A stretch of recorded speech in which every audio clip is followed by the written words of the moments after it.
تو ہم یہ چاہتے ہیں کہ ہمارے اسٹوڈنٹس کی ڈگریز، ہمارے اسٹوڈنٹس کے سرٹیفکیٹس، ہمارے اسٹوڈنٹس کی جو پرفارمنس ہے اس پہ کوئی حرف نہ آئے، اور اس کے لیے ایویلیویشن بہت زیادہ ضروری ہے. آج کل مشکل ہے کیونکہ یہ کووڈ نے بہت زیادہ مسائل ہمارے لیے کریٹ کر دیے ہیں، لیکن امپاسبل نہیں ہے. اور کوشش ہماری یہ ہے کہ حتی الامکان جو تمام پروفیسرز ہیں اور یونیورسٹیز ہیں وہ اسیسمنٹ کریں اور اسیسمنٹ ہمارے ساتھ شیئر کریں. اس میں یونیورسٹیز کو ہم نے تو پہلی تو گائیڈنس ہم نے یہ دی ہے کہ آپ نے اسیسمنٹ ہر صورت میں کرنی ہے. اسیسمنٹ کے بغیر پروموشن یونیورسٹیز کالجز میں جائز نہیں ہے، کیونکہ جب مارکیٹ ان ڈگریز کو دیکھے گی تو وہ پھر ان لوگوں کو کنسیڈر نہیں کرے گی جس کو اگر آپ نے مفت میں پاس کر دیا. تو اس چیز سے آپ گریز کریں اور آپ اسیسمنٹ ضرور کریں، نمبر 1. نمبر 2 ہمارا یہ ہے کہ اسیسمنٹ کے کئی طریقے ہیں، اور ہر ایک میں آپ نے ایسا دیکھنا ہوتا ہے کہ 2 ڈائمینشنز ہیں. ایک ڈائمینشن ہے کہ اس میں آسانی کتنی ہے اور کتنی آسانی کے ساتھ ہم جو ہیں وہ اس کو اسیسمنٹ کر سکتے ہیں، آن لائن بھی اور دوسرے طریقوں سے بھی. اس میں کیا مشکلات، کم سے کم مشکلات آئیں. اور دوسری ڈائمینشن یہ ہے کہ کتنی زیادہ اس میں ایکیوریسی ہے. تو یہ دونوں چیزیں اکٹھی نہیں ہوتی اور ہم نے پورا کا پورا مینیو دیکھنا پڑتا ہے. تو ہم نے یہ ان آرڈر آف ایز، آسانی کے آرڈر کے ساتھ ہم نے ان کو رینک کیا ہے. یہ آپشنز ہیں، آپ ان میں سے اپنے آپشنز چوز کر لیں کہ کون کون سے آپشنز آپ نے استعمال کرنے ہیں. سب سے آسان چیز تو ہمارے لیے یہ ہے کہ جب یونیورسٹیز کھلیں، اگر 15 جولائی کو انشاءاللہ کھل جائیں تو اس وقت ایگزام لے لیا جائے. کئی یونیورسٹیز اس پوزیشن میں نہیں ہیں کیونکہ سیمسٹرز ان کے ختم ہونے والے ہیں، پھر اسٹوڈنٹس کو جتنا ٹائم گزرتا جائے پھر ان کے لیے مشکل ہوتی جاتی ہے، تو اس لیے انہوں نے پہلے کرنے ہیں. تو ہر کوئی یہ نہیں کر سکتا، لیکن یہ ایک آسان طریقہ ہے. دوسرا، ہمیں یہ بھی پتا ہے کہ کچھ پتہ نہیں کہ یہ کووڈ کتنے عرصے چلتا ہے، تو اگر 15 جولائی کو خدا نخواستہ نہ کھلی یونیورسٹیز تو پھر مزید ڈیلے ہو جائے گی. تو ان چیزوں کو دیکھ کے ہم نے فیصلہ کرنا. تو ایک تو یہ ہے کہ پراپر طریقے سے جو پرانا طریقہ ہے ایگزام کا وہی کیا جائے، لیکن انتظار کریں اور امید کریں کہ 15 جولائی کو کھل جائیں. That's number 1. لیکن اس کے علاوہ اگر فرض کریں یہ نہیں ہوتا یا اگر دوسرے بھی ہم نے کرنے ہیں تو اس میں کیا کیا وہ ہیں. The second most desirable option is کہ جسے ہم کہتے ہیں کنٹینیوس اسسمنٹ. مطلب ہے کہ آپ جس کلاس میں بیٹھے ہیں تو جو پروفیسرز ہیں وہ روز کے روز ہر اسٹوڈنٹس کی اسیسمنٹ کریں کہ آج انہوں نے پارٹیسپیٹ کیسے کیا، ڈسکشن میں کیسے حصہ لیا، اسائنمنٹ کیسے کی، اگر کوئی کوئز دیا تو اس کا کیسے جواب دیا، ایٹسیٹرا. یا ان کو چھوٹے چھوٹے اسائنمنٹس روز کے دیے جائیں تاکہ وہ روز روز اس اسائنمنٹس کو کریں اور پھر اس حساب سے ان کی ساتھ ساتھ گریڈیشن ہوتی جائے. اس میں پروفیسر کو یہ بھی چانس ملتا ہے کہ وہ ایویلویٹ کر کے مزید بھی اسٹوڈنٹس کے ساتھ فالو اپ کر سکتا ہے. تو یہ بھی ایک نسبتاً آسان طریقہ ہے اور یہ ہم چاہ رہے ہیں کہ یونیورسٹیز جو ہیں اس کو انکارپوریٹ کر لیں. تیسرا طریقہ اورل ایگزام کا ہے. اورل ایگزام میں یہ ہوتا ہے کہ آپ ٹیلی فون پہ بھی کر سکتے ہیں، اس پہ زوم پہ بھی کر سکتے ہیں، مائکروسافٹ ٹیمز پہ بھی، اسکائپ پہ بھی. کئی طریقے آپ کے پاس موجود ہیں جو لوگ فون پہ آ سکتے ہیں ان سے آپ واٹس ایپ وغیرہ پہ کر لیں، جو نہیں آ سکتے آپ ان سے دوسرے طریقوں سے کر لیں، فیس ٹائم سے کر لیں، ایٹسیٹرا. تو اس میں کئی آپشنز ہیں.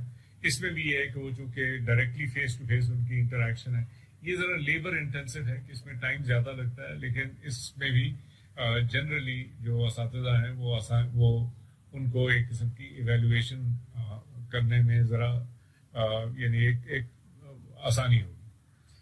پھر اس کے بعد نیکسٹ وہ ہوتا ہے جسے ہم کہتے ہیں open book exam. Open book exam کافی مشکل چیز ہے. اس میں ہوتا یہ ہے کہ آپ یونیورسٹی اسٹوڈنٹ جو ہے وہ گھر پہ بیٹھے ہیں، ان کو آپ سوال ایسے دیں کہ ان کو سوچنا پڑے. وہ ایسے نہ سوال ہوں جو کہ ڈائریکٹلی کتاب میں سے وہ رٹا لگا کے اس کو وہ کر لیں. ان کو کہیں کہ جی اگر کتاب میں یہ لکھا ہے آپ اس سے اتفاق کرتے ہیں نہیں کرتے ہیں، اس کو کرٹیسائز کریں، اس کے ساتھ انگیجمنٹ کریں، اپنے آئیڈیاز اس میں شیئر کریں. تو وہ ذرا مشکل ہوتا ہے، اور ویسے بھی اگر اس طریقے سے پڑھایا نہ گیا ہو تو اسٹوڈنٹس کے لیے مشکل ہوتا ہے. لیکن بہرکیف وہ ایک اچھا روبسٹ طریقہ ہے جس طریقے سے وہ کر سکتے ہیں. پھر اس کے بعد کچھ ملٹیپل چوائس ٹیسٹ بھی آ سکتے ہیں، لیکن ملٹیپل چوائس میں یہ ہوتا ہے کہ وہ ریگولرلی کرنے کی ضرورت ہوتی ہے، اور پھر اس میں بھی ہمیں پراکٹرنگ وغیرہ کی ضرورت ہوتی ہے، جس میں ہم دیکھ رہے ہیں کہ اگر یونیورسٹیز کے لیے کچھ وہ بنا سکیں. اور فائنلی پھر یہ ہوتا ہے کہ on line fix time exam, جس میں کہ ایک قسم کا آپ نے اوور سی کر لیا کہ وہ اسٹوڈنٹ جو واقعی وہیں پہ بیٹھے ہوئے ہیں اور واقعی وہ اس وقت کام کر رہے ہیں یا نہیں. تو یہ ایک مینیو ہے. ہم نے یونیورسٹیز کو یہ نہیں ہدایت دی کہ آپ نے ضروری ایک ہی طریقہ استعمال کرنا ہے. ہم نے ان سے یہ کہا ہے کہ جو بھی آپ طریقہ استعمال کرنا چاہیں وہ فوراً اسٹوڈنٹس کو بتا دیں. تو ہم نے ان سے کہا کہ آپ اپنی پالیسی بنائیں، پالیسی میں لکھ دیں گے کہ اس طریقے سے ایگزام ہوگا تاکہ اسٹوڈنٹس کے پاس یہ انفارمیشن پہنچ جائے اور وہ پھر اپنی تیاری اسی حساب سے شروع کر دیں. تو اس وقت ہمارے پاس آدھی سے زیادہ یونیورسٹیز کی آلریڈی انفارمیشن آ چکی ہے جو اس وقت ہم اپنے ویب سائٹ پہ لوڈ کر رہے ہیں کہ انہوں نے کیا کیا پالیسیز بنائی ہیں. باقی بھی انشاءاللہ اس ویکینڈ تک ہمیں امید ہے کہ وہ آ جائیں گی. تو جیسے ہی آئیں گی ہم اپنے ویب سائٹ پہ بھی لوڈ کر دیں گے اور ان سے کہا ہے کہ آپ اپنی ویب سائٹس پہ بھی کر دیں. تو اسٹوڈنٹ سے ہماری گزارش یہ ہے کہ آپ ان کی ویب سائٹس پہ دیکھیں کہ انہوں نے کیا فیصلہ کیا ہے کہ کس طرح سے وہ کریں گے. لیکن آخر میں پھر وہی بات کروں گا کہ ایگزام کے بغیر آپ کی ڈگری کی ویلیو نہیں ہوتی. ہماری کوشش ہے کہ آپ کی ڈگری کی ویلیو کو نہ صرف بچایا جائے بلکہ زیادہ امپورٹنٹ اس کو اہمیت ملے.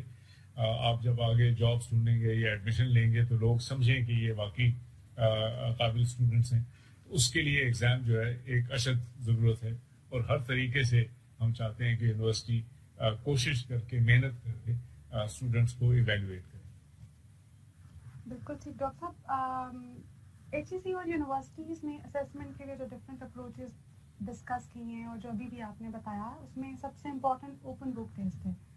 یہ بتائیے کہ بہت سارے سبجیکٹس جیسے کہ تھیوریٹیکل سبجیکٹس ہیں، ہسٹری سے ریلیٹڈ سبجیکٹس ہیں، آپ اس سلسلے میں فیکلٹی ممبرس کی اگر ہیلپ کریں اور انہیں گائیڈ کریں کہ وہ کس طرح سے اوپن بک ایگزامس کنڈکٹ کریں، اسٹوڈنٹس کے لیے اس میں کیا کیا چیلنجز ہونے چاہیے تاکہ ان کو یہ بھی لگے کہ ان کی اسیسمنٹ ہو رہی ہے اور ان کے لیے اس میں لرننگ کے کچھ مواقع بھی ہیں. دیکھیں اس کی جو مشکلات ہیں اس کو میں منیمائز نہیں کرنا چاہتا. اوپن بک ایگزام آسان ایگزام نہیں ہے. میں خود چونکہ ابھی حال کچھ عرصہ پہلے تک ایکٹیولی ٹیچنگ کر رہا تھا اور میں عموماً اوپن بک ایگزام دیتا تھا اسٹوڈنٹس کو. تو وہ اس کو ڈیزائن کرنا جو ہے وہ آسان چیز نہیں. دیکھیں جب آپ کلوز بک ایگزام دیتے ہیں تو آپ لوگوں سے کہہ سکتے ہیں کہ اچھا جی third law of Newton's third law کیا ہے.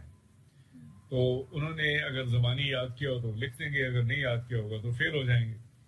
لیکن اگر آپ اوپن بک دیتے ہیں تو پھر وہ جا کے وہ لا پڑھ سکتے ہیں. اس طرح سے آپ اس کو اس چیز پہ ٹیسٹ نہیں کر سکتے. تو اس میں ہوتا یہ ہے کہ اوپن بک میں آپ نے ان کو ایسے سوال دینے ہیں جس میں کہ ان کی کرٹیکل فیکلٹیز، سوچنے کی فیکلٹی، تھنکنگ فیکلٹی، کرٹیسائز کرنے کی فیکلٹی، ریویو کرنے کی فیکلٹی، وہ چیزیں اس کے سامنے آئیں. یہ ایک بڑا نارمل ایک اسٹینڈرڈ ایجوکیشن کی فلاسفی ہے جس میں بلومس ٹیکسانومی جس میں کہتے ہیں، اس میں لوویسٹ لیول پہ ہوتی ہیں میموری اور ریپیٹیشن.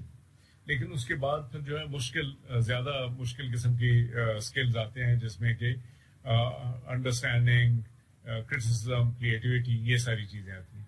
تو اوپن بک ایگزام جو ہے وہ ہائر لیول اسکلز پہ ہوتا ہے.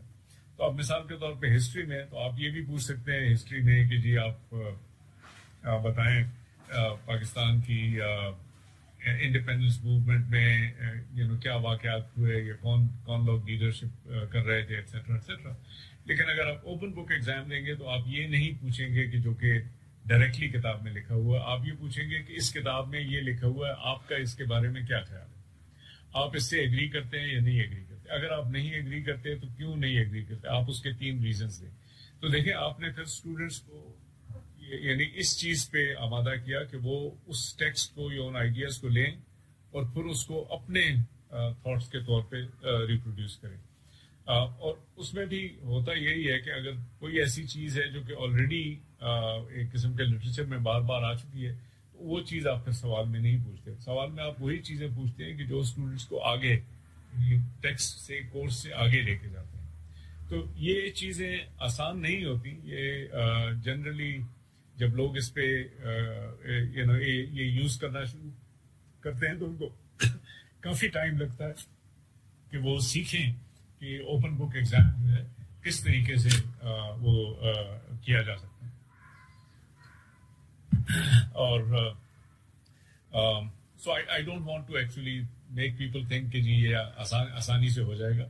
ہم اپنی طرف سے یہ کر رہے ہیں کہ ہم دیکھ رہے ہیں اس وقت کافی انٹرنیٹ پہ ایسا لیکچرز کورسز موجود ہیں جو کہ لوگوں کو سکھاتے ہیں کہ اوپن بک ایگزام کیسے بنایا جاتا ہے. تو ہم نے وہ سلیکٹ کیے ہیں تاکہ ہم وہ پروفیسرز کے ساتھ شیئر کریں کہ اگر آپ نے اوپن بک ایگزام بنایا تو پہلے آپ یہ ویڈیو دیکھ لیں.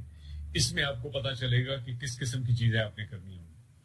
پھر کچھ ایسے ہوتے ہیں جو کہ ایگزامس آلریڈی ان سبجیکٹس کے بارے میں اگر کسی نے بات کی ہوتی ہے تو وہ پھر ان کے ساتھ ہم شیئر کریں. تو ہم میٹیریلز پروفیسرز کو دے رہے ہیں تاکہ وہ اس میٹیریل کو استعمال کر کے بہتر طریقے سے بنا سکیں. یہ ہم نہیں کہنا چاہتے کہ یہ ہمارا پریفرڈ میتھڈ ہے. یہ اسے کہتے ہیں روبسٹ میتھڈ. اس کے ذریعے آپ اچھے طریقے سے ایویلویٹ کر سکتے ہیں اسٹوڈنٹس کو. لیکن ایسا ایگزام بنانا مشکل کام ہے. اس کے لیے لوگوں کو سیکھنا اور تیاری کرنی پڑے. تو مجھے یہ بتائیے کہ موجودہ صورتحال سب کے لیے ہی بالکل اچانک آئی. بہت سارے فیکلٹی ممبرز ایسے ہیں جو کہ بہت اچھے ٹیچرز ہیں, ان کا بہت ایکسپوجر ہے, اسٹوڈنٹس ان سے بہت خوش تھے, بہت لرن کر رہے تھے, لیکن unfortunately somehow they are not well versed with technology. انہوں نے بھی ساتھ ساتھ سیکھا. پہلے یونیورسٹیز میں ریگولر کلاسز میں یونیورسٹیز کے آئی ٹی ڈپارٹمنٹس ان کو سپورٹ کر رہے تھے. Now they are all on their own. تو مجھے یہ بتائیے کہ موجودہ صورتحال میں اگر ان کی اسیسمنٹ کرتی ہیں اسٹوڈنٹس اور وہ اچھی اسیسمنٹ نہیں ہوگی تو کیا یونیورسٹیز اس سلسلے میں ایچ ای سی سے کوئی گائیڈ لائنس لے رہی ہیں؟ بیکاز ایچ ای سی ایک پالیسی پرووائڈ کرنے والا, پالیسی ڈکٹیٹ کرنے والا ادارہ ہے. تو آپ اس سلسلے میں یونیورسٹیز کو کس طرح سے گائیڈ کر رہے ہیں؟ اچھا, اس پہ ابھی ہم نے گائیڈنس ایشو نہیں کی, بٹ یہ بڑا امپورٹنٹ پوائنٹ ہے. اس میں میرے 2-3 ایشوز ہیں. ایشو نمبر 1 تو یہ ہے کہ فیکلٹی کو آج کل کے دور میں سپورٹ چاہیے. تو ہم نے ابھی فیصلہ کیا ہے کہ ہم یونیورسٹیز کو ہم نے ایڈیشنل ریسورسز دیے ہیں ٹیک سپورٹ حاصل کرنے کے لیے, تاکہ یہ جو آن لائن کورسز کے لیے وہ ایڈیشنل لوگوں کو ہائر کریں. اور ہم چاہتے ہیں کہ وہ اسٹوڈنٹس کو جو ایڈوانس 3rd ایئر یا 4th ایئر کے اسٹوڈنٹس ہیں جن کو کہ ٹیکنالوجی میں ذرا فیسلٹی ہے, ان کو ہائر کریں تاکہ وہ پروفیسرس کو ان کی ہیلپ کریں. اگر کسی کو ایم ایس ٹیمز میں یا زوم میں یا ایل ایم ایس میں پرابلمز آ رہے ہیں تو وہ ان کو ہیلپ کریں. ایک تو ہم نے یہ فیصلہ کیا ہے, ہم نے تمام یونیورسٹیز کو ایڈیشنل ریسورسز پرووائڈ کیے ہیں تاکہ وہ اس قسم کا سپورٹ کر سکیں. نمبر 2 یہ ہے کہ ہم نے کورسز پرووائڈ کیے ہیں جو کہ فیکلٹی ممبرز لے سکتے ہیں in order to improve their performance. And having been a teacher I can tell you this. دیکھیں, ٹیچر کا کام یہ نہیں ہوتا کہ جب سڑک سیدھی ہو اور ہموار ہو تو اس پہ میں یعنی جیسے ہے نا کہ ڈرائیور کا کام صرف یہ نہیں کہ ہموار سڑک پہ جائیں, جب وہ یعنی کھڈوں والی سڑک ہوتی ہے تو اس پہ بھی ان کو چلانے کی مہارت ہونی چاہیے. اور اگر نہیں ہوتی اور اگر وہ سامنے آ جاتی ہے وہ صورتحال تو پھر سیکھنا پڑتا ہے. تو جو اچھے استاد ہیں اور جو اچھے ٹیچرز ہیں وہ سیکھنے پہ تیار ہوتے ہیں. اینڈ اگر وہ انہوں نے سیکھنے کی کوشش نہیں کی اور پھر ان کی ایویلیویشن خراب ہوئی تو I think that is quite justified, quite deserve. تو یہ کہنا کہ جی ان کو اس پہ چھوٹ مل جائے کہ جی وہ کہ ہموار سڑک پہ تو اچھی ڈرائیونگ کر رہے تھے, تو جب یہ کھڈوں والی سڑک آئی تو ان کو نہیں آتا تھا. بھائی آپ سیکھ لیں, باقی لوگ بھی سیکھ رہے ہیں, آپ بھی سیکھ لیں, کوئی اتنا خاص فرق نہیں ہے. اور ہم اس میں بجائے اس کے کمی آئے بلکہ کہ ہمارے اسٹوڈنٹس کی کمٹمنٹ پہلے سے زیادہ ہو جائے تاکہ ہم تعلیم کی جو کوالٹی ہے اس کو بہتر کر سکیں. تو یہ ہمارا ایک گول ہے. مشکل حالات میں چیزیں مشکل ہوتی ہیں لیکن بعض اوقات اس سے بہتر نتائج بھی نکل سکتے ہیں. ہماری کوشش یہ ہے کہ بہتر نتائج